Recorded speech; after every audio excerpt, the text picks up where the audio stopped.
This is the Paul McGuire Report. I'm Paul McGuire. On today's program, we're going to examine very, very important current events in the light or the lens of Bible prophecy or biblical worldview. Specifically, the role of strange new diseases that have been rising up around the world for the last 50 years or so. And these are diseases that have no previous genetic history.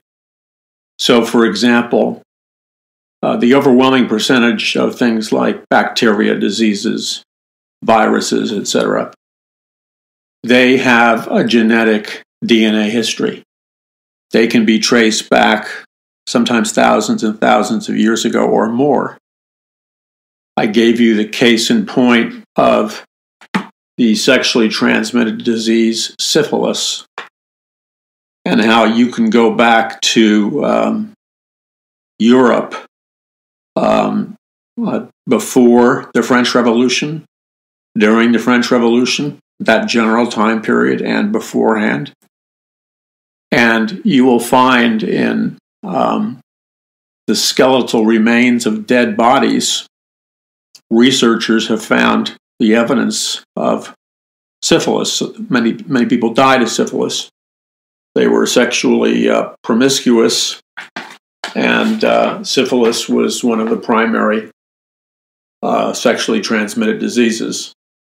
And as I understand it, there were really no cures for syphilis. I mean, there probably were some cures, homeopathic nutritional cures or whatever, but certain forms of silver, I've heard, cured syphilis or potentially can cure syphilis. And so what they found is in the skeletal remains of many of the people in the French Revolution, and we have to remember the French Revolution was all about throwing off the rules and laws and commandments of God. The French Revolution was a copy of the American Revolution, and the French Revolution occurred just a few short years after the American Revolution. The French Revolution was highly influenced by the American Revolution. But as I've said on this program, the Paul McGuire Report, really countless times, the ideas inside the American Revolution are totally unique in human history. And that has to be understood. That's not opinion, that's a fact. And they're totally unique in human history is because when you look at our legal documents like the Constitution, the Bill of Rights, the Declaration of Independence, which the normal, average child used to read in the public school, students and adults used to read throughout the school system the Declaration of Independence. It's not that long. The Bill of Rights, what your rights are. And the other reason for our freedoms, like freedom of the press and freedom of religion and freedom of speech, so on and so forth. So you could ask the average American, both in rural places and in cities, even young preteens or whatever, ask them what their rights were. They could recite to you by memory all of their freedoms and rights. They could recite to you by memory the fact that the Creator, capital C, gave us, the people of the U.S., certain inalienable rights, such as life, liberty, and the pursuit of happiness. They knew this by memory, and they also knew what it meant. What it meant was these rights that our government is designed to protect, like life, liberty, and the pursuit of happiness, our guiding philosophy in America, the foundation upon which we built our laws, all flows directly into the Old Testament and the New Testament, or a biblical worldview. So it says that the inalienable rights given to us, like life, liberty, and the pursuit of happiness, were given to us by the Creator, capital C, or God, And what the Founding Fathers were saying in the Declaration of Independence is this, and this is why America is exceptional. The Founding Fathers were saying, it is only God, the Creator, capital C, who has the power to give men and women rights like life, liberty, and the pursuit of happiness. Only God has the power to grant or give those rights, and it is only God who has the power and authority to take away those rights. In other words, they were declaring, in opposition to every other governmental system on planet Earth, including the ones that were going to come in the future, like the French Revolution, our Founding Fathers were openly declaring this fact. It is not humans or human governments that give you your freedoms. You were born to be a free man or woman, and certain rights, such as life, liberty, and the pursuit of happiness, they were granted to you by the Supreme Being, the God of the Bible. And it is only God who can grant those rights. And no man-made institution like government or human laws have the right to take away or attempt to take away the rights that only God has given. Now that's no small thing. This is why America is different than every other nation on planet Earth. Even with all of our problems, with all of our failures, American exceptionalism is not a hype word. It's true. We have to understand the nitty-gritty here. We have been infiltrated in America by enemies hidden inside a Trojan horse. And most of you know what a Trojan horse is. And for the few of you that may not know, I'll quickly explain. In ancient military battlefields, and even today,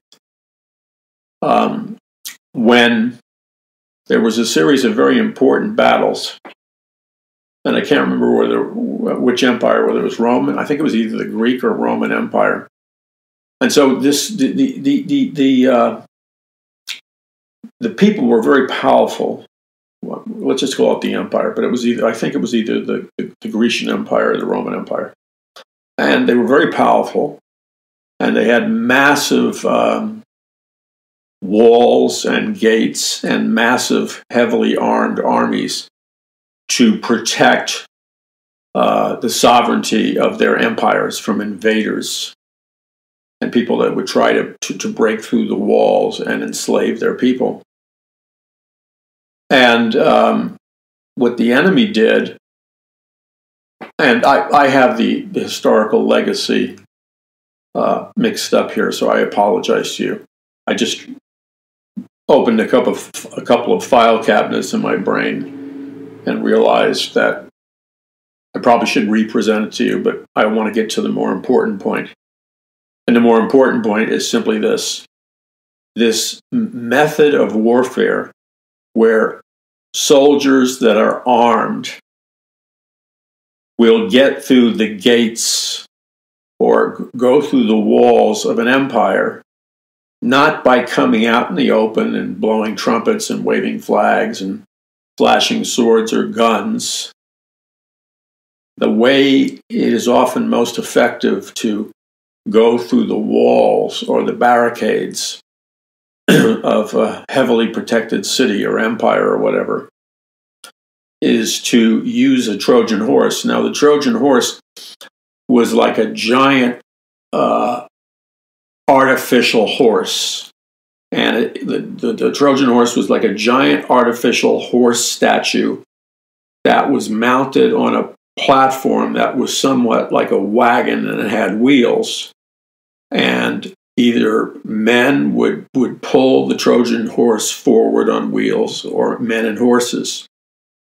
And they were approaching the walls of the fortified city.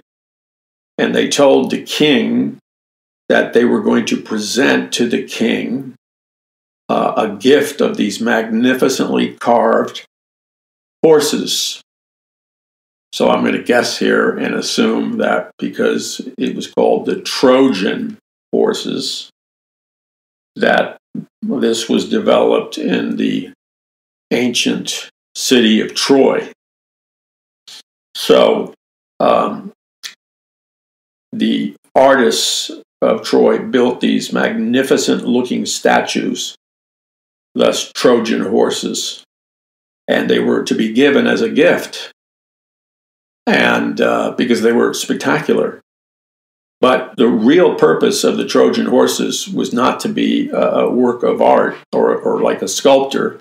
The real purpose of the Trojan horses was it was large enough in its interior to carry a whole lot of soldiers who were heavily armed secretly. Now, I don't know what the number of soldiers, but each Trojan horse was able to sneak in a whole lot of highly trained soldiers, highly armed soldiers. And the king gladly had his soldiers open the gates wide open to receive this wonderful gift, because they could see how beautiful these Trojan horses were. And so the soldiers protecting the king, the armies protecting the king, dropped their guard and just without question opened up the gates to their city, the fortified gates to their city, to receive this wonderful gift of many, many Trojan horses. Well, this was a military strategy. I don't know how long after they welcomed in the Trojan horses. My guess would be as it turned towards dark.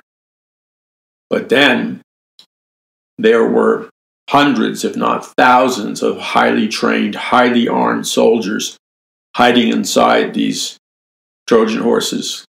And when the king and his armies weren't looking, they secretly escaped out of these Trojan horses, which were now inside the gates of the city and the empire.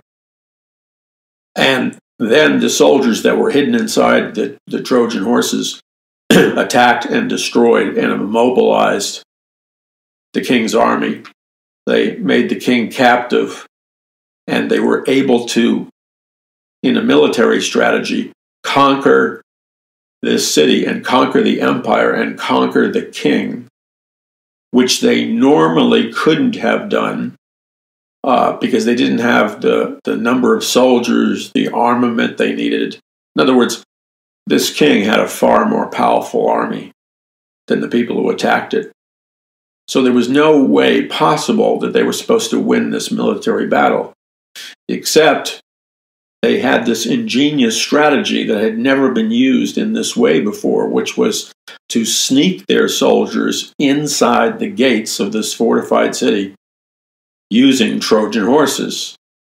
This military strategy that relied on deception and hiding the soldiers inside the Trojan horses caught the prince and his generals and his armies by surprise, and it allowed these people to conquer the king in this empire.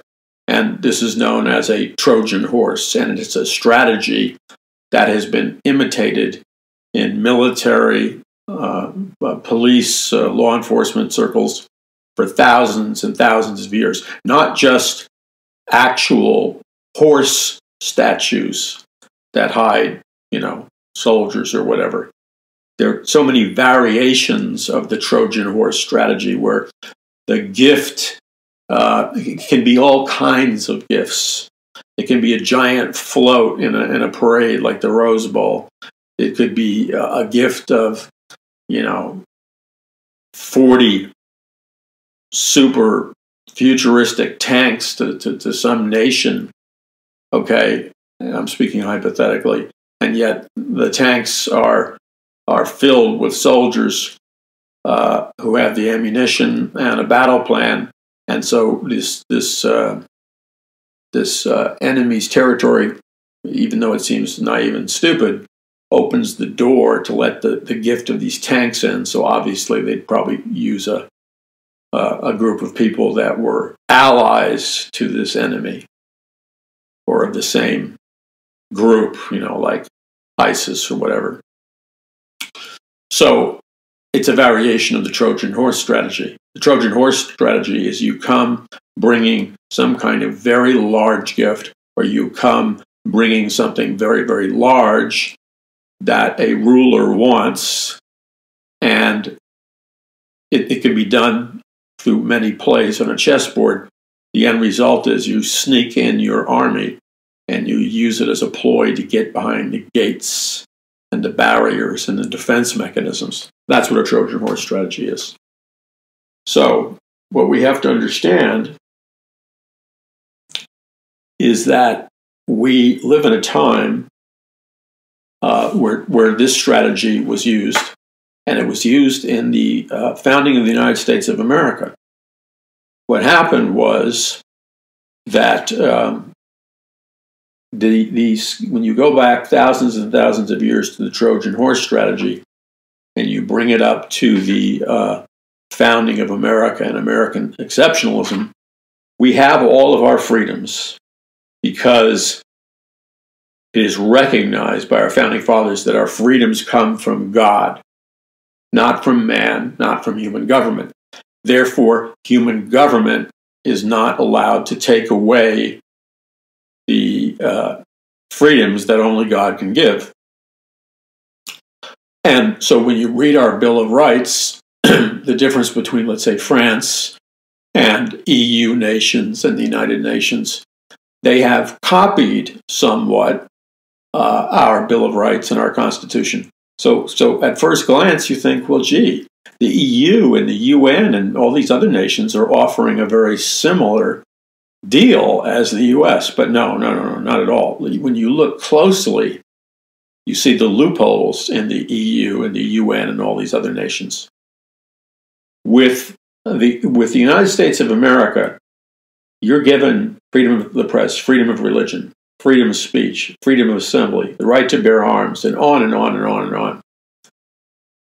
But it's a Bill of Rights that never ends.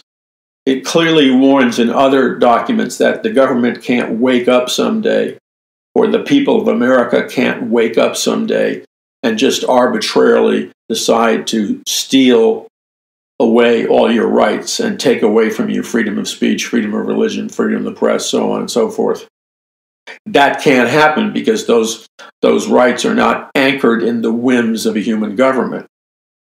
But when you compare the U.S. Constitution and Bill of Rights with the French Revolution, the Communist Revolution in Russia, the Communist Revolution in Cuba and China, the Nationalist Socialist Revolution, if you will, in Nazi Germany, and on and on and on, and the UN and the EU, you see that they appear to give away all these rights just like the US does.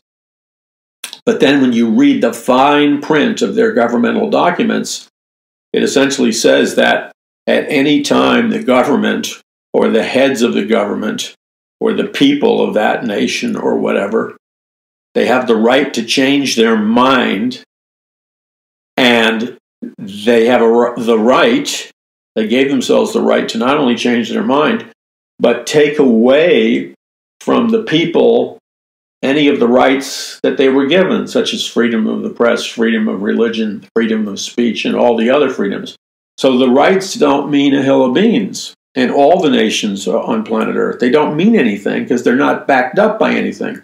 Anytime the EU government or the United Nations global government or a communist government or a national socialist government, anytime these governments change their mind and want to take away your rights, they have the full right to do so. Why?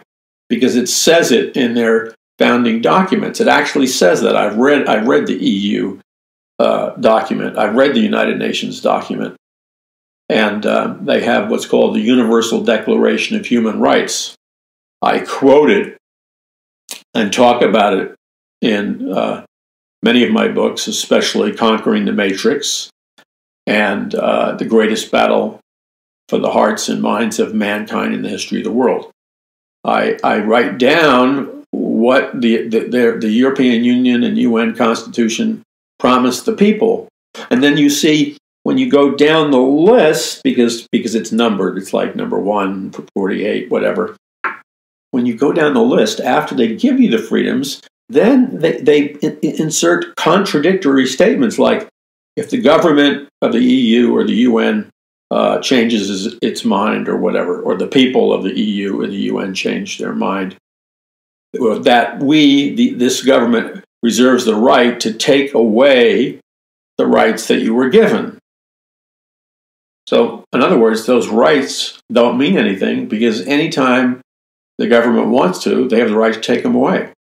And then it gets, you read the rest of the fine print, and it's mind-blowing, because it says, if you publicly come out and speak against or criticize the EU or the UN in any way, if you criticize, the rights and how tenuous they are, if you criticize the efficiency of these governments like the UN and the EU, it says that these globalist governments have the right to punish you for your criticism, and even retroactively, they can go back in time, and they can take away all of your money, part of your money.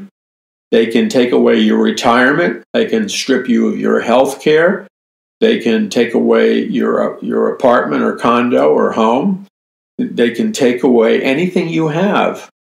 And then they can punish you for every year they determined you were in violation, even though when you were first speaking, it wasn't a violation. And then they have the right to throw you in jail.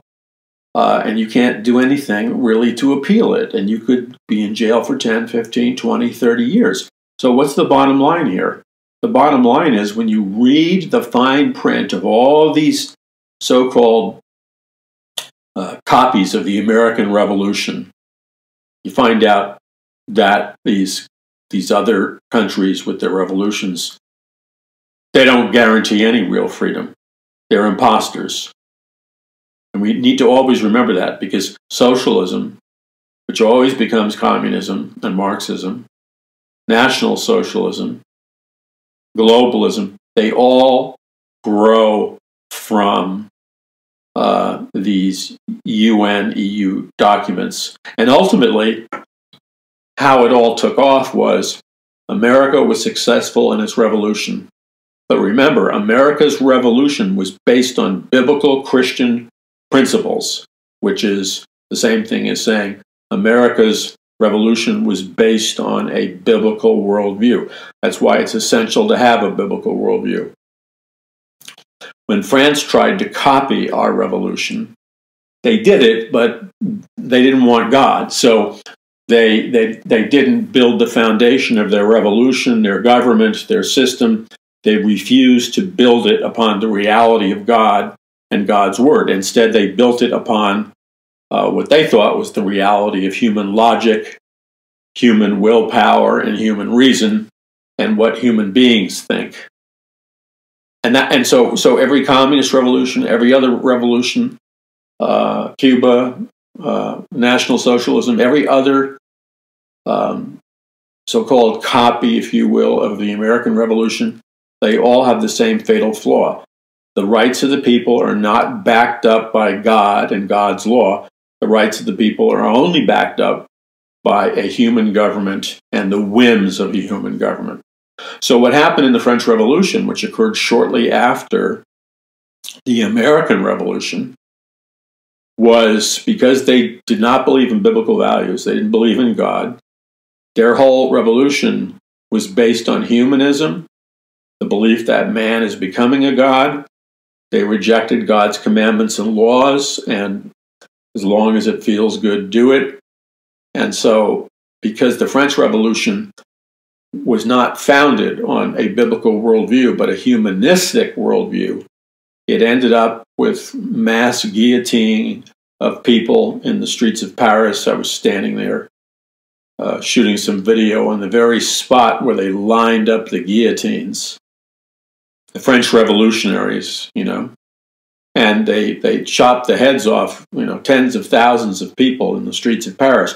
And what was interesting, as I was talking into the camera. I had a Frenchman with me who was a Christian, and he informed me on things that were very important. And he showed me that on the exact same spot that the people were being guillotined by the French revolutionaries and having their heads chopped off, that if you looked straight through the line where the guillotines were, you could see a sculpture of the all-seeing eye of Lucifer. Okay? And then if you looked in the other direction, you could see another pyramid sculpture of the all-seeing eye of Lucifer. And in this place where so many people had their heads chopped off, there were all these occultic symbols, such as the all-seeing eye of Lucifer. There were numerous occultic symbols. So what this told me is that even though the French revolutionaries and philosophers said they were atheists and they were humanistic, that was deceptive. Secretly, they were occultists and Freemasons and members of secret occult societies. And when in their French Revolution they had mass beheadings, the mass beheadings in the streets of Paris had a dual function. One was, it was a way the French revolutionaries could get rid of their enemies.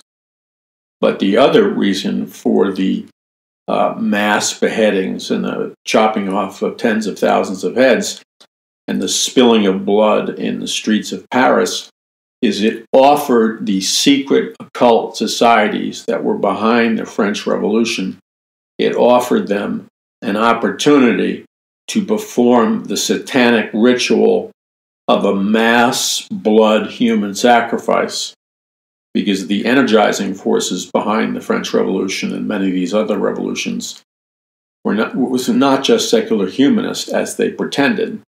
It was satanic in nature. Now, I explain that in my book, The Greatest Battle for the Hearts and Minds of Mankind in the History of the World. And so the French Revolution, the Communist Revolution imitated it, socialist revolutions imitated it. It was imitated everywhere, but it contained a fatal flaw. It only believed in man's logic, man's reason, and man's government. Also, in all these nations like France and Russia and Cuba and so on and so forth, there's something very, very interesting. Not only can the government change its mind at any time, it's very interesting to notice that one of the primary features of the American Revolution and our form of government is our founding fathers insisted that the American people were given their Second Amendment rights, which is, as you know, the right to bear arms. That was essential, according to the Founding Fathers. Now, it's interesting that Newt Gingrich, who's not this, 100% conservative, in my opinion, he's like a conservative globalist, but he's a brilliant man, and Newt Gingrich wrote an article for the prestigious but globalist institution, the Council on Foreign Relations. And in that article, Newt Gingrich pointed out that all of America's rights, like freedom of religion, freedom of the press, freedom of speech, freedom from unreasonable search and seizure, and all these rights that we have, Newt Gingrich pointed out, are not worth anything. They're totally useless, and they're not worth anything unless, Gingrich wrote, we have the right to bear arms. Now, I never really thought about this to the depth that Gingrich understood this and explained it, and our founding fathers understood it. What Gingrich was saying was something profound and something we would easily let slip by with our mindset of today. Gingrich was saying is that none of your rights, like life, liberty, and the pursuit of happiness, freedom of speech, freedom of the press, freedom of religion, freedom from unreasonable search and seizure, and all these rights and protections we have, Gingrich was saying is that none of those rights and protections mean anything unless the people that have them have the means and the power to keep them and to protect them from various enemies who would come along and attempt to steal back those rights that the enemies of the people would attempt to steal away from them, their freedom of speech and freedom of the press and freedom of the religion and so on and so forth. Gingrich said that unless we have our Second Amendment rights, which is the right to bear arms, the other rights are completely useless. Because if you don't have, this Gingrich wrote very eloquently, if you don't have the right to keep all of your other rights, if you don't have a means of defending them from those that would steal them, if you don't have the power necessary to keep and defend your rights and to protect your rights, Gingrich wrote, our founding fathers were painfully aware that the American people would soon lose all of those rights in the Bill of Rights and Constitution. The American people would soon lose all of those rights as soon as some kind of dictator or king or leader arose. And if the people allowed themselves through stupidity, Gingrich said, and historical ignorance, then a king or a leader or certain factions of the people would arise, and if the greater masses of Americans didn't have Second Amendment rights, like the right to own guns, then soldiers of a foreign king, soldiers from foreign armies, anti-American armed revolutionary factors inside the United States, armed gangs inside the United States, any of these groups and more could, just like in all the other nations of the world, come and take away the rights of the people, the constitutional rights of the people, like freedom of speech, freedom of religion, freedom of the press, freedom from unreasonable search and seizure. All of those rights can be stolen back from the American people if any kind of enemy comes in, whether it rises up from within or it comes from a foreign nation. If this enemy has weapons and guns, then they will, history says, quickly enslave the patriotic Americans and quickly take all their rights away, and ultimately they will kill them or throw them in concentration camps because the people foolishly didn't protect their Second Amendment rights, and they have no means to defend themselves against a potential aggressor who is armed. Now, intellectually I was aware of this, but until I read Gingrich's article, it was like the lights went on. Of course, I was for all of these rights, including the Second Amendment rights. It's common sense. But it was the way Gingrich explained this, and this is something our founding fathers, they knew this. But it's like the lights went on when I realized the Second Amendment is not just, the right to bear arms is not just some right out there like other rights. It's the pivotal right, because you see, without power, and which is what the Second Amendment gives you, the right to own and possess power in the form of a gun. Without that power, you are weak and a victim to criminals, evil people, dictators, evil invaders from foreign nations or whatever. You're a total victim, and you can be enslaved and conquered quickly.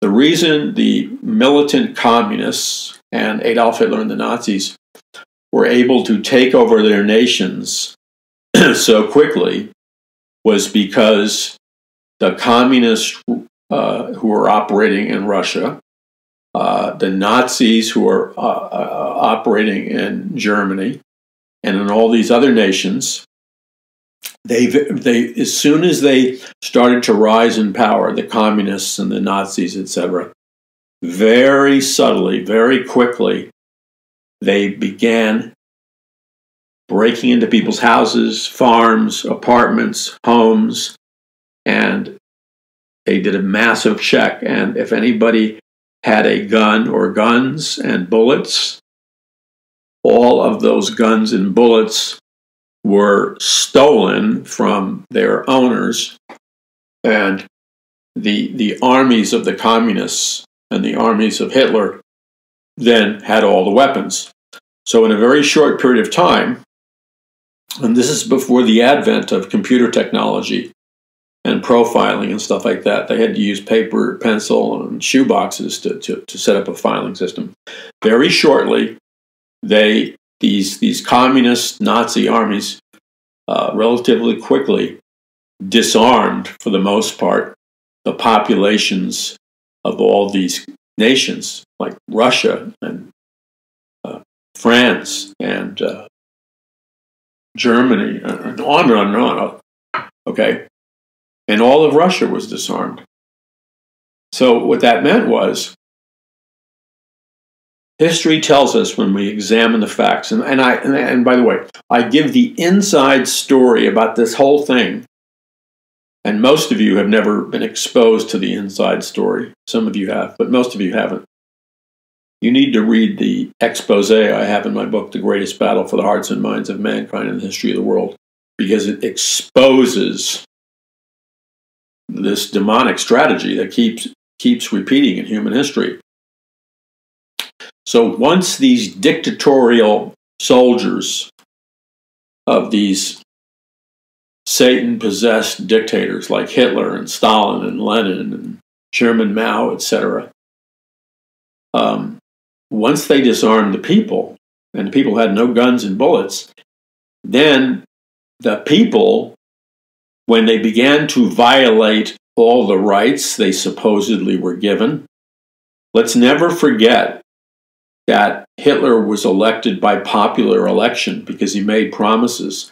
Let's never forget that even though the average working class man or woman or family in Russia did not want communism or socialism, and it was only like 4% of the population that did,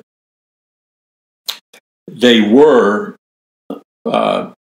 seduced partially by the Santa Claus-like promises that always happen by communist revolutionaries. They use the same tactics wherever they go. They promise the working class and the middle class all these unrealistic gifts, which they have no intention of delivering on. They promise them the best free health care, the best free education, wonderful high-paying jobs for everybody. Everybody will have equal amounts of money. There'll be great, wonderful housing for everybody. There will be no super rich. It'll all be divided equally. There'll be no, there will be true social justice, true redistribution of wealth, and it'll be so wonderful and so awesome that this communist or Nazi revolution will literally establish heaven on earth. And so just like in the United States today, you have tens of millions of people, as you do around the world, who are ignorant. Now, they may have a PhD from a college, but they're ignorant. They may have a master's or a BA, but they're ignorant. You have huge numbers of people in the U.S. and around the world who are historically ignorant, and they have no idea of what really happened in history and what always happens, without exception, when socialism comes into power. It always produces communism and Marxism, without exception. It just takes a certain amount of time. And I document all this, and I explain all this in my book, The Greatest Battle for the Hearts and Minds of Mankind in the History of the World. The reason the masses are seduced by socialism, communism, and Marxism is because it makes all these incredibly wonderful promises. And so people think that all this is going to happen. But the people are always betrayed, always. Every single time we've had a revolution like this, without exception, the people are betrayed. So we have well, I'll stay away from that. Because history repeats itself. But if you don't know history because you've been dumbed down, then you don't realize you're being conned and tricked. So once these dictators and their soldiers disarm the people then are defenseless. They have no way of defending themselves or protecting their rights or freedoms or anything else. They're like lambs to the slaughter. And so because the Germans were disarmed, the Jews were disarmed, and then you go into Russia and the peasants and the working class were disarmed. In the Communist Chinese Revolution, they were disarmed. In Cuba, they were disarmed. And today, we see the results of what happens every time the people are disarmed. So what happens is that the dictatorship governments, the police state, know the people can't defend themselves. So they freely march into their homes, their neighborhoods. They freely, because they know the people can't resist. They oppress the people. They murder the people. They make the people slaves, or they send them to concentration camps, or line them up and machine gun them to death. They rape the women and the children, and sometimes the men. They confiscate, steal all the monies of the people and brutally oppress them. This is what happened to the Jews. And when we're talking about brutal oppression, you have to understand you can't think like an American. When you have a nation that's gripped by the spirit of Antichrist, then absolutely anything is on the table. Anything can happen, no matter how evil, sadistic, and animal-like. And we have trouble really coming to terms with that in America, because no matter how challenging we've had evils in America, but nothing comes close in America or American history. Nothing comes close to the unspeakable evils that have occurred in nations which don't even have a memory of Jesus, Christianity, the Bible, or right and wrong. So when the people have no way of defending themselves, these armies and these soldiers of these dictators march in and they steal all the possessions, the food, any wealth these people will have. As I said before, I'm not trying to be sensationalistic, I'm being accurate. The women and the children, and sometimes the men, are raped viciously, and I'll leave it at that. Just operative word, vicious. They're beaten up. All their monies are taken. They're forced to work like slaves. The women are forced to be like sex slaves to these military. That happened in the past. It happened in Germany. It happened in Russia. It happened in Cuba. It happened in China. And then the people starve, and the troops steal their food, and then they just slaughter by the millions. They slaughter the unarmed people who can't defend themselves. They take everything they have, life, liberty, and property, and then they send them to concentration camps or re-education camps where they are often killed. And then this evil spreads to other nations, other cities, and it spreads very, very fast. Why?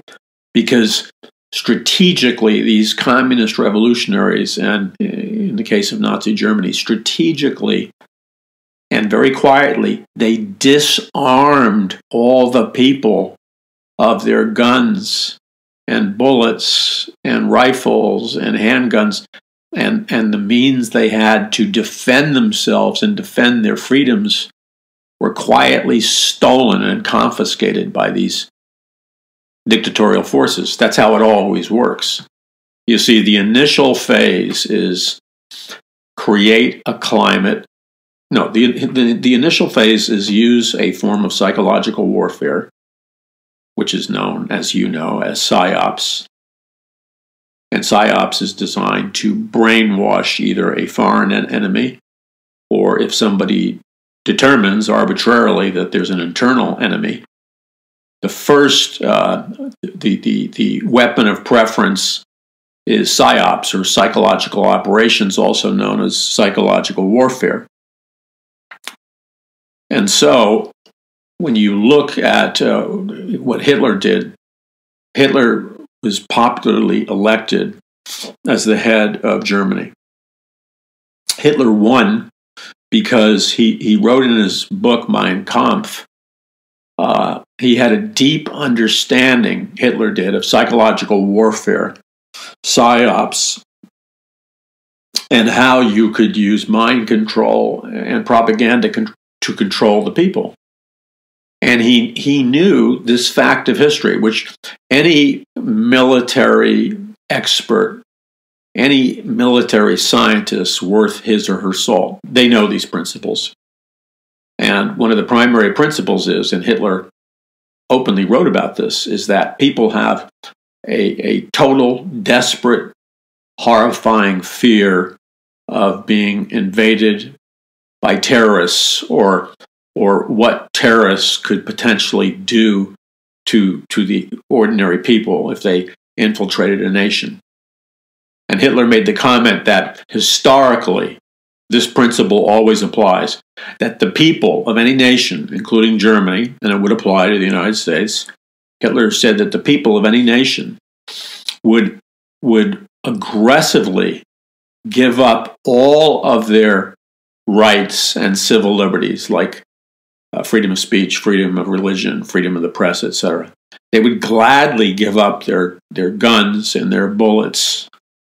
They would agree to any dictatorial command, because the dictatorial powers are promising to protect the people from terrorists, and the people have an irrational and desperate need to psychologically believe that they're being protected from terrorism.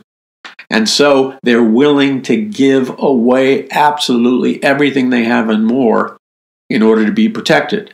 This is an historical principle about human nature, that in the need, the primal need for people to be taken care of, to be protected, they will give up all rights and means of defending themselves and money. They'll give up anything for it. So we have to understand that. And that principle has been exploited by dictators and evil governments across the world for thousands of years. So we need to understand that psychological warfare, or psyops, or psychological operations, one of the world's leading and top experts on psyops, or psychological warfare, one of the top experts in the world, bar none. I'm not going to mention his name for a variety of reasons, but he had read some of my articles, and I think he read one of my books. He read one of the books before A Prophecy of the Future of America, and he read a number of my interviews, which at that time, because they were not being rigged for censorship, they were reaching they were reaching over 300, 400 million people total over like 10 years. Now that number's been slashed, and I no longer write for that particular medium. Not because that medium is not excellent, it is, but I know that big tech has been successful in rigging how many people will read it, and rigging the search engines and stuff. So I don't want to put my energy into something that can be victimized by Big Brother rigging, unless God gives me a plan to outrun, and then I'll do it. In any case, this man who was, first of all, many of you may know who he is. He was, I I believe he was the first openly proclaimed Satanist in the U.S. Army and the U.S. military, and he was a high level officer. But he openly admitted to being a member of the satanic religion. Number two is he was one of the world's and one of our military's most proficient and respected experts in the area of psyops, or psychological warfare. And he had read my books, because my books deal with subjects like scientific mind control, persuasion, propaganda, and things like that. And we communicated on numerous occasions. He received and read my book, A Prophecy of the Future of America. And his book, by the way, I believe the title was Mind Wars. And he essentially said in the opening of that book, I'm paraphrasing it, but what he said was that the most important thing in modern warfare is psyops, or psychological operations. And the goal is to, without the use of conventional weapons like bullets and guns and bombs and stuff, without the use of conventional weapons, but through the proper usage of psychological weapons, the goal is to so absolutely convince your enemy that they have absolutely no hope whatsoever if they try to resist your military invasion, or if they are considering going to war against you. You have got to convince them to the level of their DNA that this is a fatal mistake, and that there is absolutely no way possible that they could ever win or be victorious against the United States of America. And then you implant in their minds this, and you also implant in their minds the reasons why it's impossible for them to win. And he said the goal of psyops is to win the battle, to win the military battle in the psychological battlefield of the mind, to win that battle, to cause your enemy to surrender and retreat before even firing a shot. And thus he was talking about the primacy of psychological warfare. And I agree with him. And many military experts throughout the centuries said similar things. The primary battlefield is always, in any physical battle, the primary battlefield in all warfare is the psychological battlefield. If you can win the psychological war with psyops, psychological operations, then you have defeated your enemy. You have conquered your enemy without having to engage in any physical conflict whatsoever.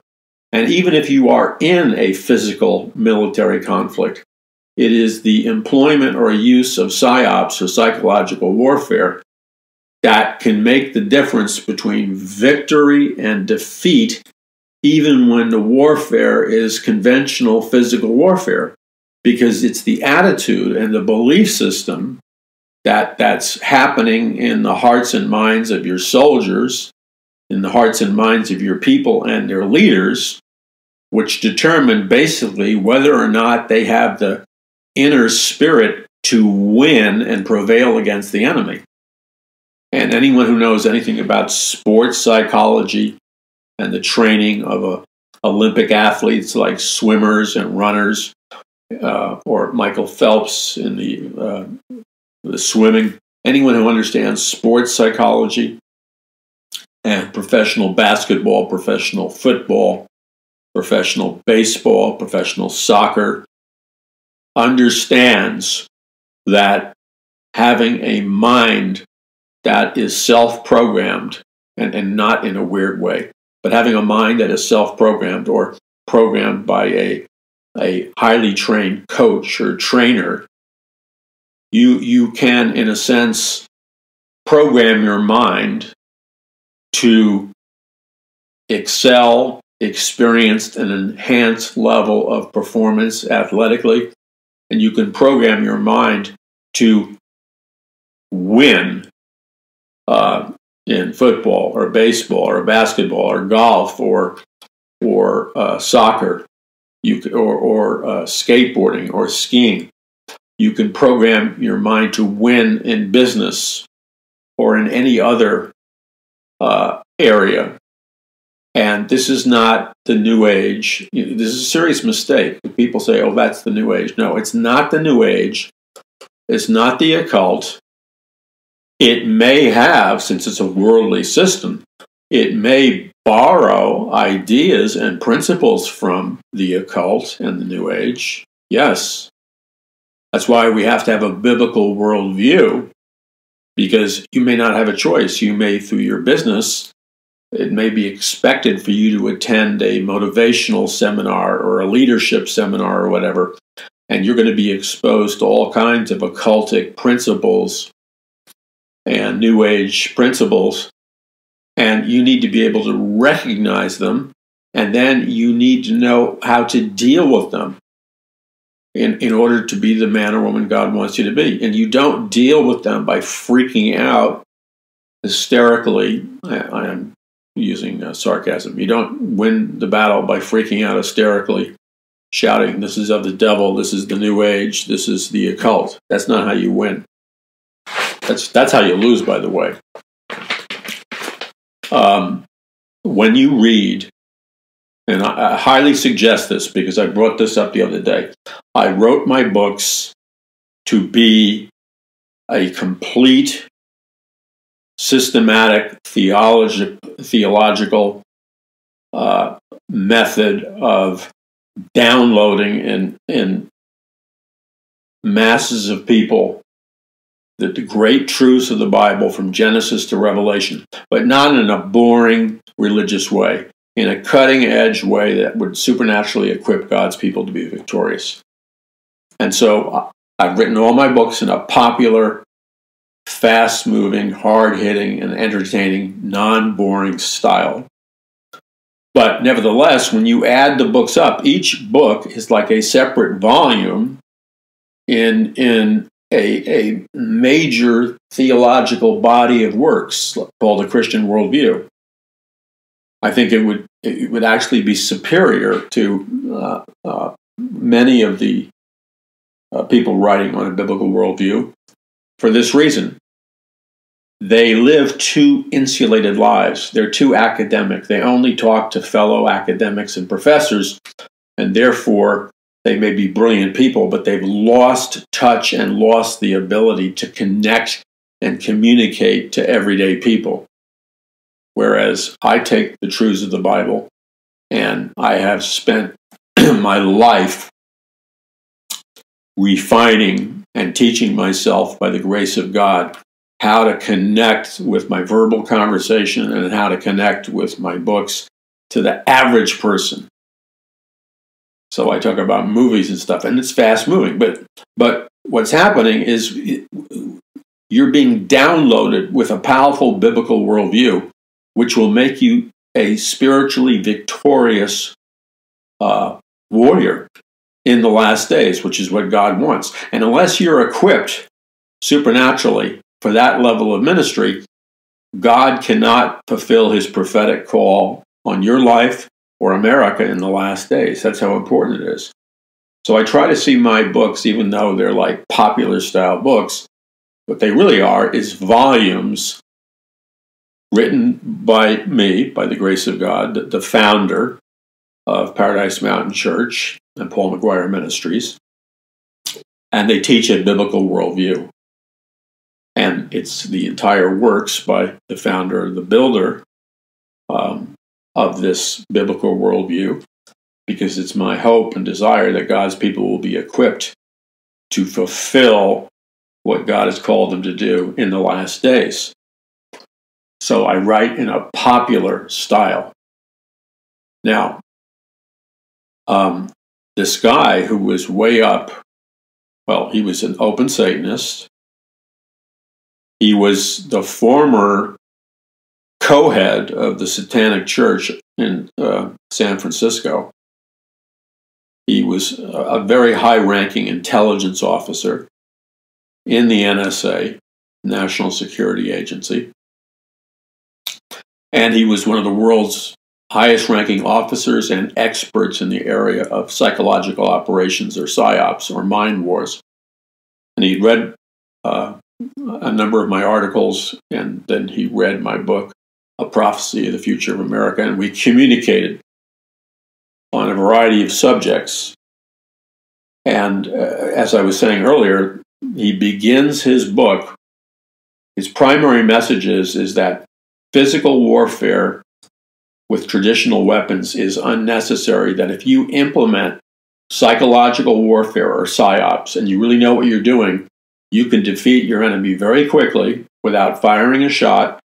You can cause them to surrender, because what you're doing is you're persuading them or convincing them in their subconscious that it's absolutely hopeless for them to fight back, and the smartest thing they can do is to surrender. So any smart general or government would always prefer a military victory based on PSYOPs. Now, we talked back and forth. He knew that I was a Bible-believing Christian, but a thinking one, and I knew that he was a Satanist. Now, the thing is, he said to me, something to the effect, he said, do you actually believe, this Bible stuff, literally? And I mean, he was shocked that somebody who's intelligent, somebody who reads, somebody who thinks, actually believes in all these biblical stories literally, like Adam and Eve and all the rest. And I said, yes, I literally believe in all this. But I didn't laugh, and I didn't apologize. And then he said stuff like he was disappointed in the Bible because it didn't deal, he said, sufficiently with prehistory. In other words, the history of what was happening before Adam and Eve came into being, the story of what was happening before the fall of man, and so on and so forth. And then we got into some very esoteric discussions. And let me just say this, okay? I am not in any way, shape, or form promoting him, apologizing for him, because when I did research into his life, there are some serious, and I have no idea if they're true or not, but some serious allegations have been made about him. If any of that is true, I mean, that is abhorrent to me, hideous to me. And I would oppose it with everything in me. But having said that, let's remember, and I'm not saying the man is a Nazi, because I really don't know the truth regarding some of these things, these allegations. Only because I don't have the time to research every area. But the point was that he had the respect of the head of the NSA and everything else. And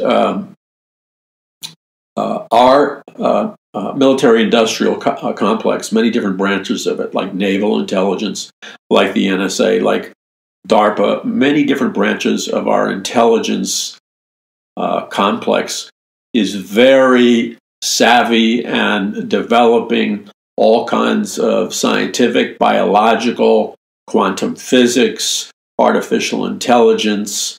I mean, we now live in a military of the future. This is a science fiction military, except it's happening now. Robert Heinlein, who was one of my favorite authors when I was a kid, and he was one of the greatest science fiction writers of all time, Robert Heinlein. He wrote Stranger in a Strange Land. And his life was stranger than his science fiction novels. As I've shared with you before, when I moved to Hollywood, and I was living up in the Hollywood Hills with my wife, and I lived on Lookout Mountain Avenue, which is a famous street, which is right off of Laurel Canyon. So I lived up in Laurel Canyon and Lookout Mountain Avenue.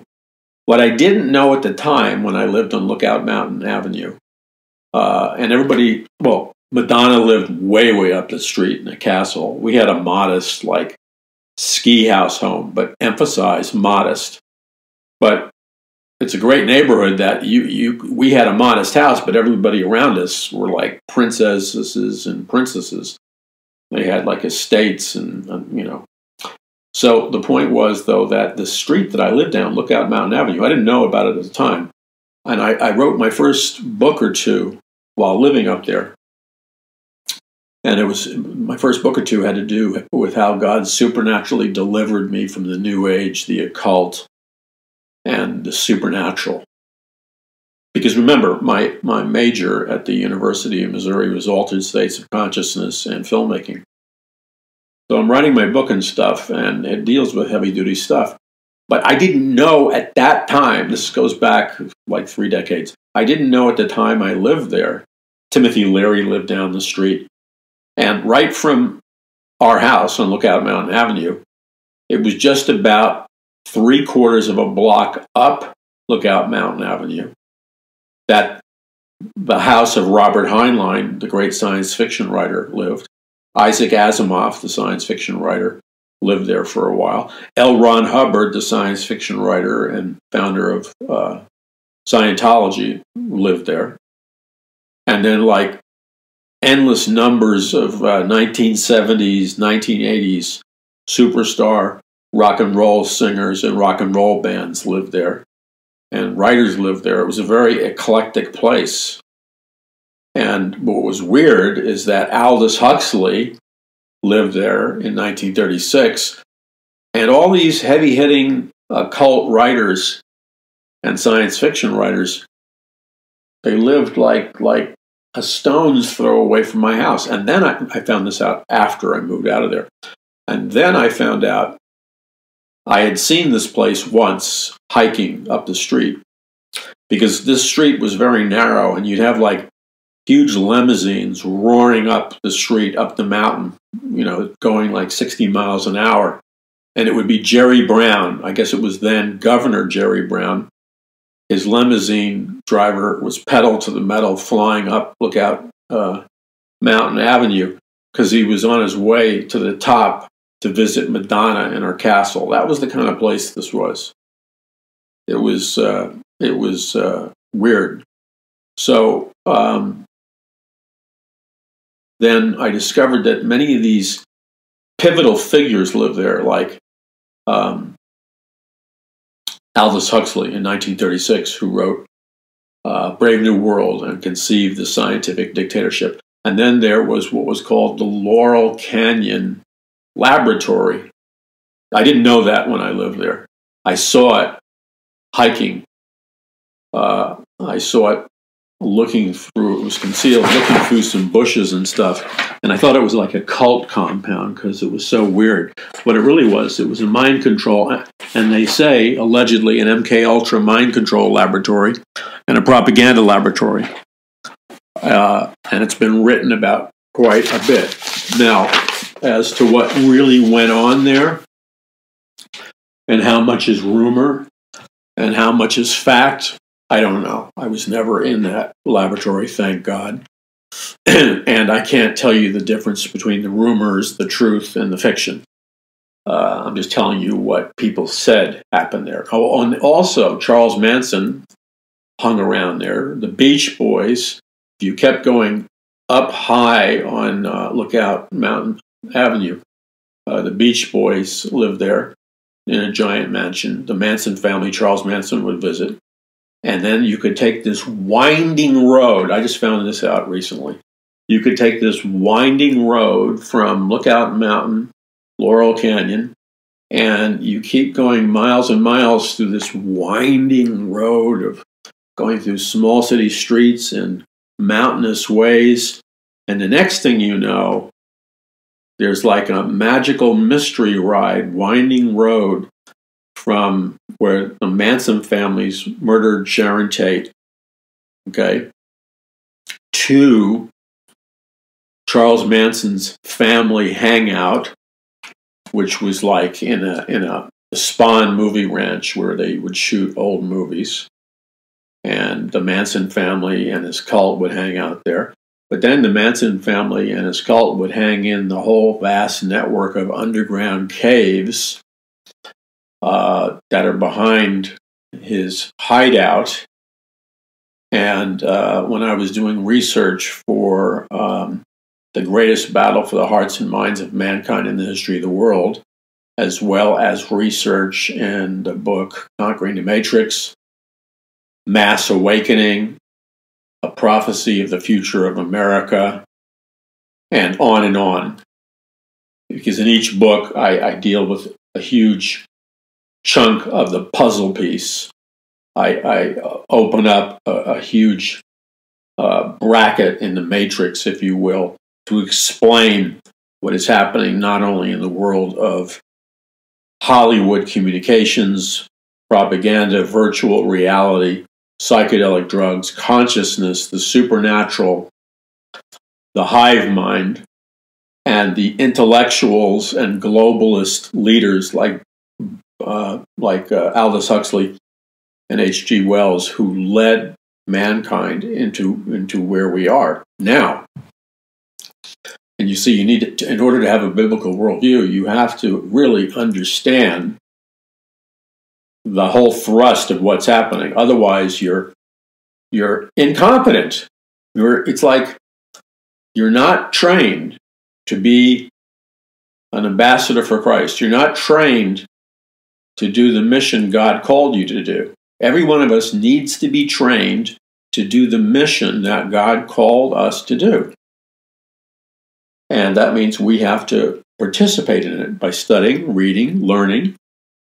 If we're satisfied and walking around like autopilot, you know, the prophet Daniel said that in the last days, men would fly to and fro all around the world. He was speaking of commercial jet travel. The apostle Daniel said in the last days that knowledge and wisdom would vastly increase.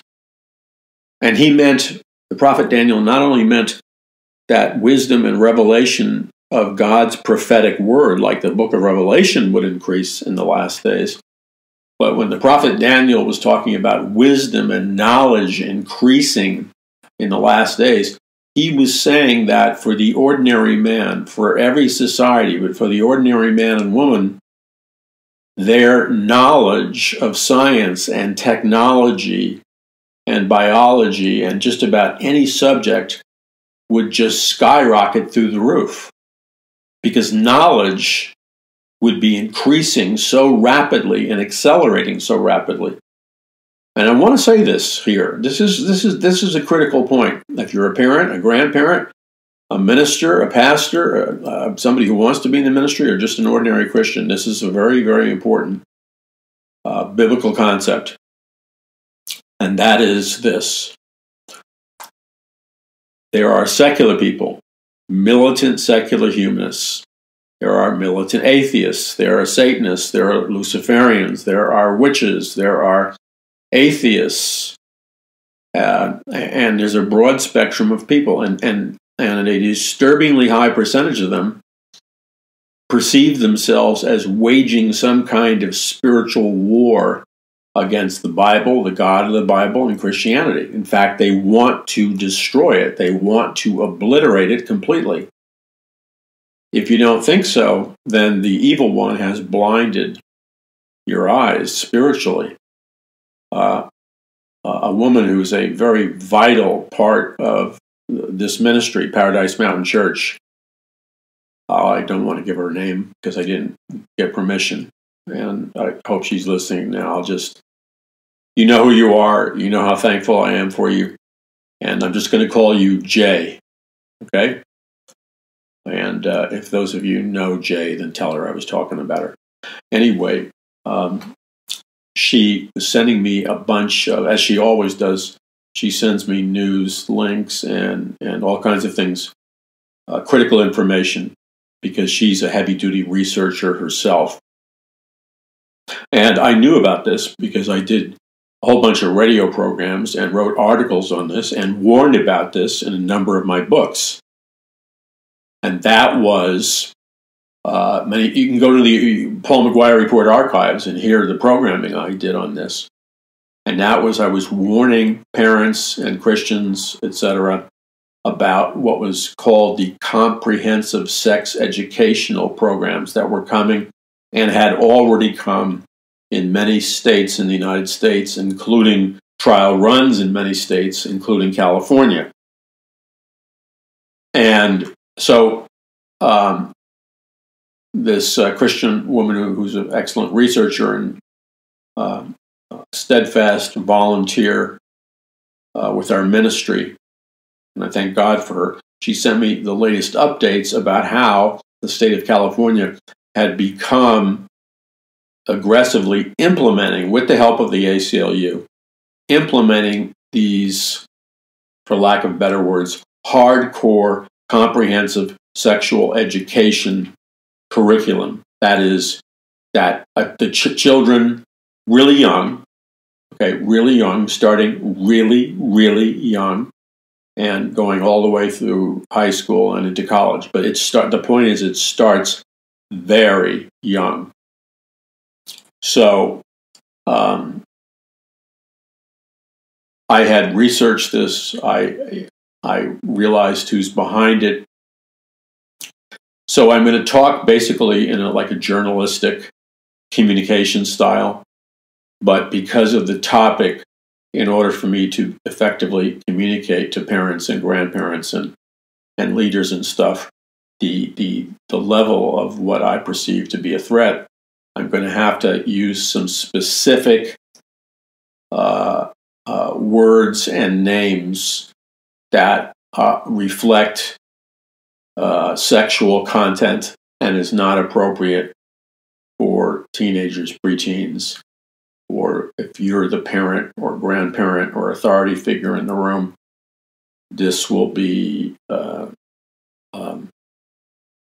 inappropriate material. And even though your children are going to be watching visuals of it, hearing audio of it, and will be exposed to a far, far, far, far more explicit description than the one I'm about to give, starting in at I forgot what age it was, starting in like it said 5. That's not 5th grade, because I know for a fact it starts way earlier than 5th grade. So I don't know how old are kids in kindergarten at 5 years old. It's just, so it starts in kindergarten.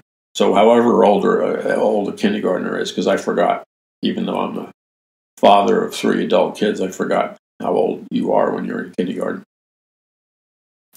And then it's explicitly sexual in kindergarten, where it starts. And then it ramps up. When I say it ramps up, it accelerates into well, I'm going to count to 10 as we get into the objectionable subject matter. So I encourage you to not have young children or people that would be offended by this in the room. So I'm going to give you a count of 10 to take care of that. And then when I end the objectionable material, I'll give you another count of 10 before I go back to regular discourse. Okay, so here it is. Here's the count to 10. This is your heads up and warning that there's objectionable material coming. 1, 2, 3, 4, 5, 6, 7, 8, 9, 10. Okay, this is for mature adult ears only. Okay, comprehensive sex education. This is a global plan. It's more than just, people are very upset about what's happening in California and across the country. They should be. But it's important to understand that this is a global plan that has been launched by the globalists for the primary agenda of shattering the traditional nuclear family. Okay? And driving people into isolated individuality. You've got to get that, or you're not going to understand what's really happening. Now, these concepts they go back to Plato.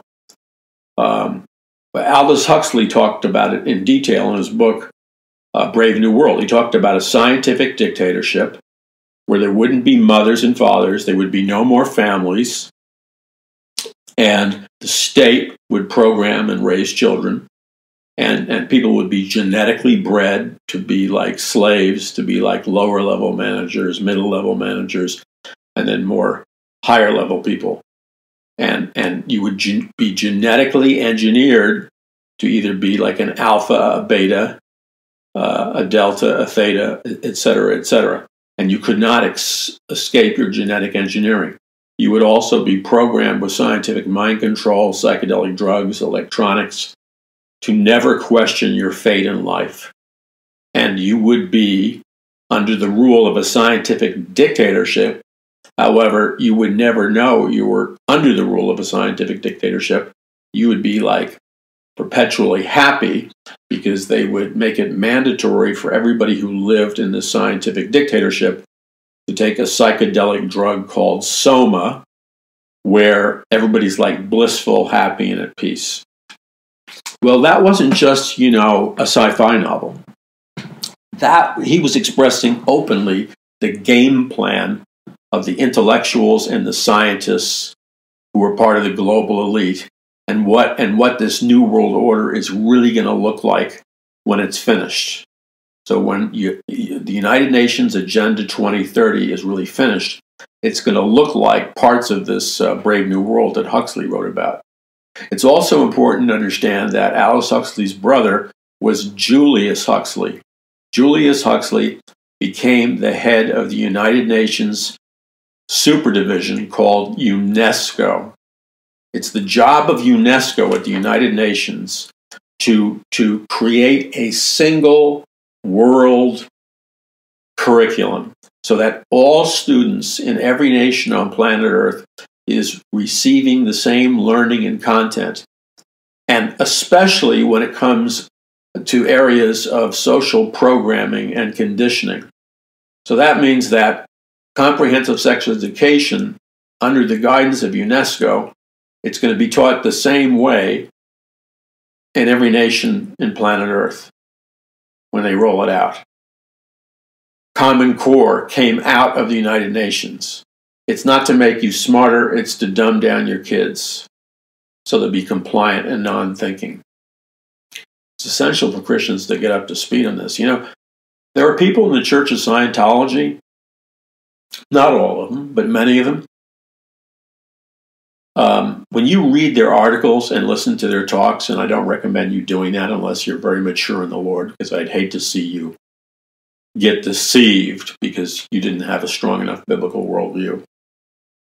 But a lot of them who write and speak are so far ahead than your typical evangelical Christian.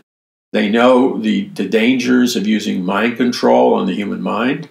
They know the dangers of certain psychiatric drugs, and they know the dangers of like genetically modified foods. In other words, I don't agree with their doctrine. I don't agree with their theology. Okay, there's no way L. Ron Hubbard, the founder of Scientology and former sci-fi writer, can save your soul. Only Jesus can save your soul. So I don't agree with him and stuff like that. But that doesn't mean they aren't trying to expose truth in many areas.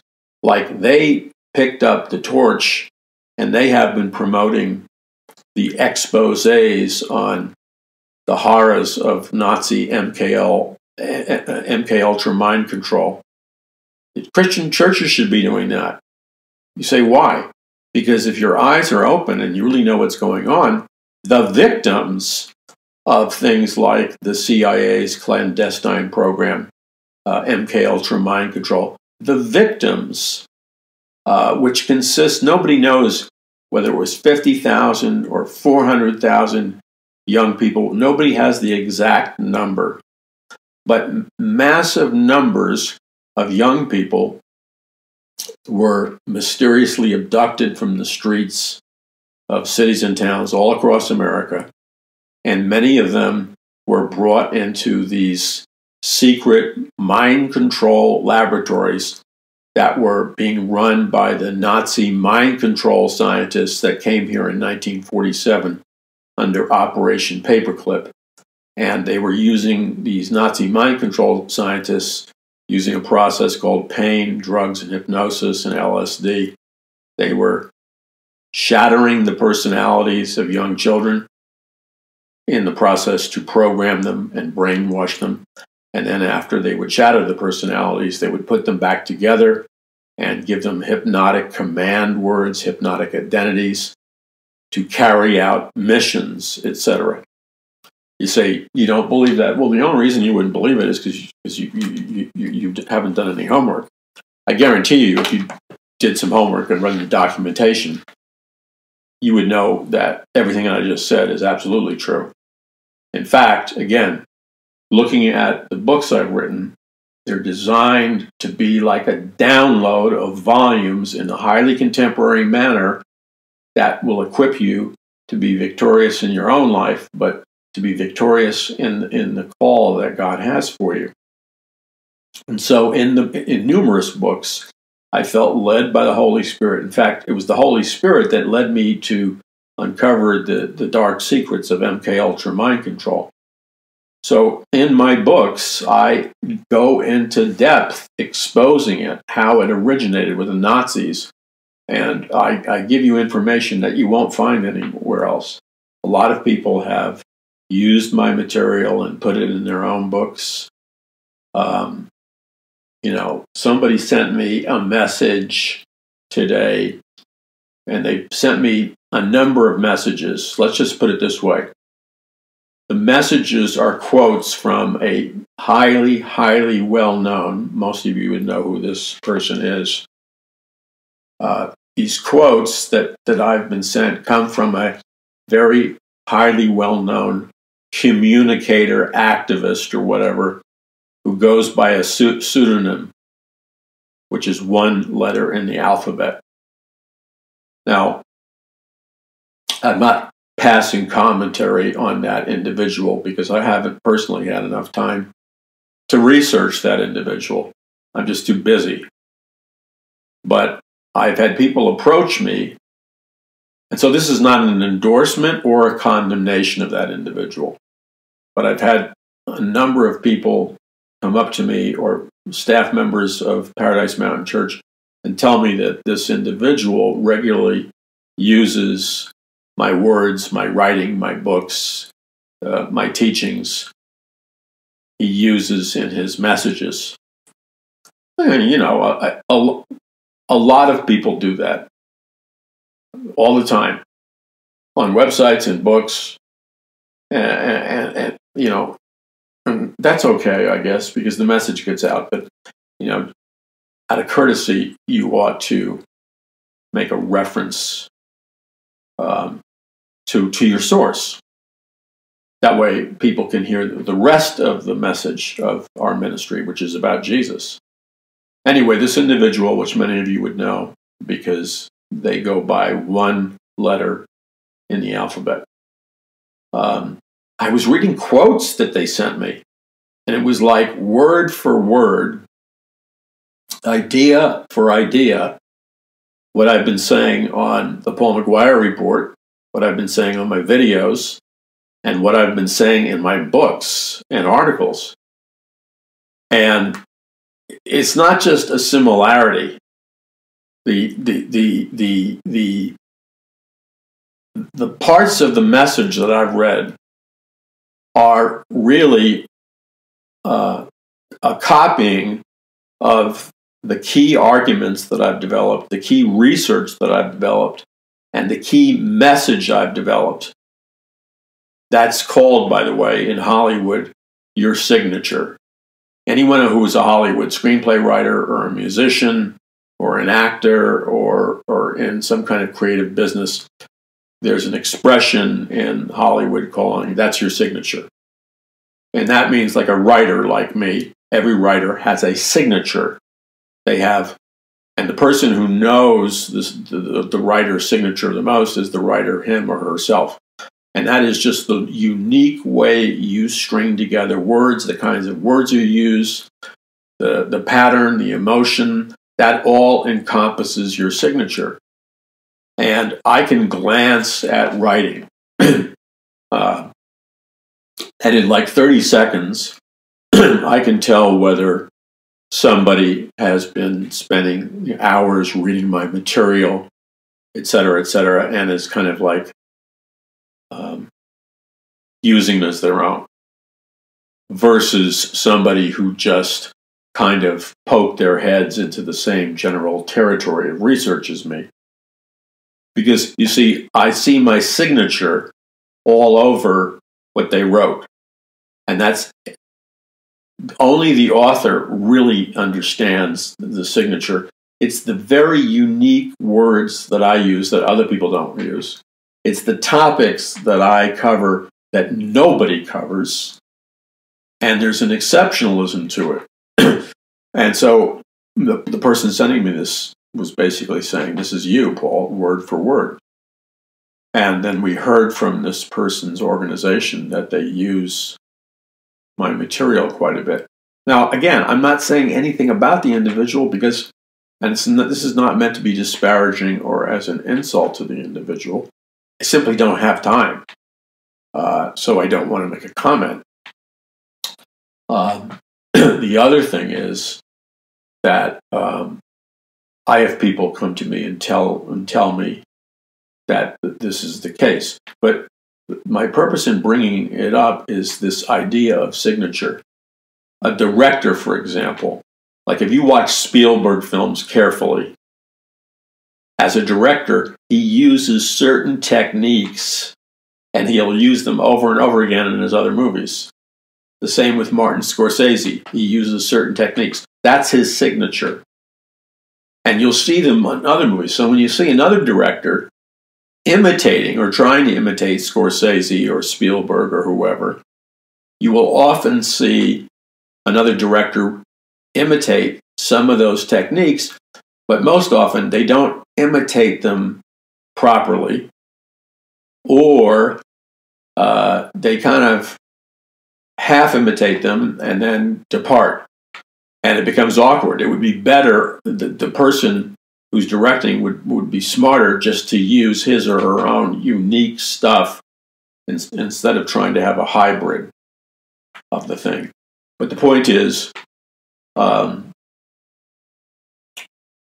unless my work is copyrighted, I write my articles, and because my goal is to spread the message of Christ, I encourage people to use my articles and spread them far and wide in social media. But I do require that you have the integrity to list my name in the appropriate place as the author of the article, which I am, and make a copyright notice that it's under copyright. As long as you're not doing that to make a profit off of what I've written, or you're not twisting what I'm saying, and you give me in this ministry the appropriate credit so people can find out everything we're saying, I'm fine with it. And that's why until they started rigging the internet hardcore, when you would type in the name Paul McGuire, there was something like 291 million or higher hits or watches to the name Paul McGuire. 291 million.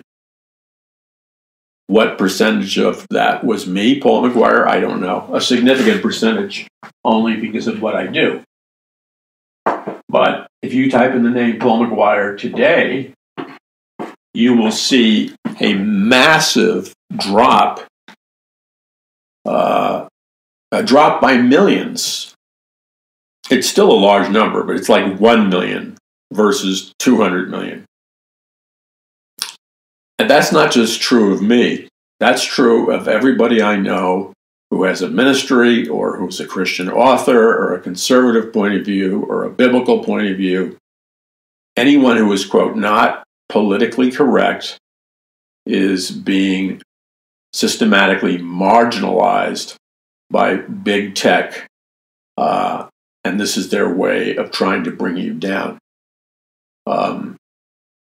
So they're lying about the numbers. But what is essential, and the only way we can break their plot, and that's what it is, at Orwellian Big Brother tyranny and censorship, the only way we can break their stranglehold is to do an end run around a control system, which is the search engines that are hardcore rigged.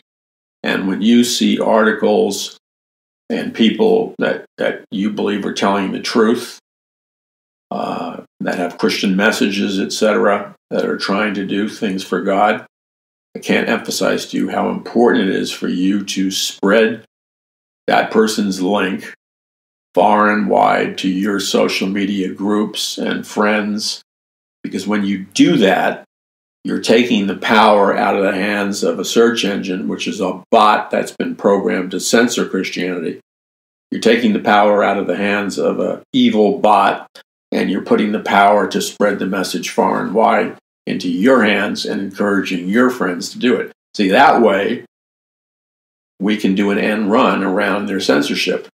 Because if you're analyzing how are they controlling the internet, they're controlling the internet by burying tens of thousands of very smart, conservative, Christian, Bible prophecy, truth-telling people and Christians. It used to be you could just type in a subject or a name. And, for example, Paul McGuire. Okay, and I'm not saying this because I have an egocentric mania. It's just I'm familiar with it. So if you type in Paul McGuire, all of this started in 2016 with the Trump thing. It all started in 2016. So prior to that, if you typed in the name Paul McGuire, not only would you see like 291 million or higher watches and sources, you would just type in the name Paul McGuire, and you could go 200 pages, and I wouldn't go further than that, I'm too busy, 200 pages deep. Starting at page 1, you would see the name Paul McGuire multiple times in reference to multiple articles that had to do with prophecy, the supernatural, the Bible, things like that. You could easily go 200 pages deep. And whenever you would research stuff, my articles would pop up. That's when the internet was not being censored and ruled by bullies. The same would be true of a lot of people that you know and like. You listen to their podcasts, you read their articles, you listen to their radio shows. Huge numbers of those people also had hundreds of millions of watches and hits. And if you typed in their name prior to 2016, you'd see 100 pages of quotes from them, articles on them, etc., etc. Now they become more and more evil because they're more and more scared. Now, not only will you try to type in the name of a ministry, a group, an organization, or a publication, like you type in the exact thing, like whatever.com or whatever.org, or the person's name and the topic or the subject. That's a no-brainer. With all that information, if that search engine wasn't rigged, it would take you to the beginning of 1,000 pages at least of articles involving that individual and that particular topic, like let's say it's bird flu, the videos, all the social media that person has, and to thousands of articles in the different publications he or she has published. Okay? It would just happen. But since 2016, now you type in all that specific information, like whatever the name of the organization is, .org, .com, .us. You type in the person's name, the key spokesperson. You type in the article, and you normally would have had thousands of pages and images and videos available for you to peruse. Now, nothing happens. It's like that person doesn't exist. But the reality is, from a factual, truthful standpoint, the reality is, in the internet, that individual, that organization that they have, the content of those articles, as a matter of fact, still has tens of thousands, hundreds of thousands, and millions of pages and articles and information and pictures. They're still there. It's just that they've used their search engines to make them disappear. And what this is full-on psychological operations, or psyops. And this is the essence of the strategy. In psyops, you got to convince your enemy to, you're overwhelmed, you can't win, retreat. Okay? What they're trying to do is rig the internet in such a way that unless you have the right politically correct beliefs, and you certainly can't be a Christian, you can't have a biblical worldview, you can't believe in Bible prophecy, you can't have conservative beliefs. Because if you do have those Christian conservative beliefs, they'll bury you in cyberspace. If you are pro climate change, if you have all the politically correct things you're in favor of, if you're talking about the liberal message and you hit all the right buttons, they will promote you. Your name will be everywhere. You see, it's rigging. It's rigging. Why? Because it's essential that you really choose to partner with me and help me and bond with me and be my real brother and sister in the Lord on this. I'm really serious. And this is not for me. This is for us and for the other people speaking out and the other organizations and writers and ministers, etc. Help me and partner with me in making that a reality.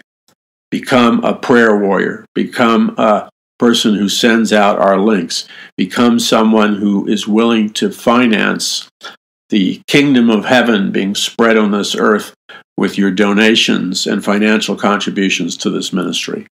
Visit paulmcguire.us. That's paulmcguire.us. God bless you and spread this far and wide.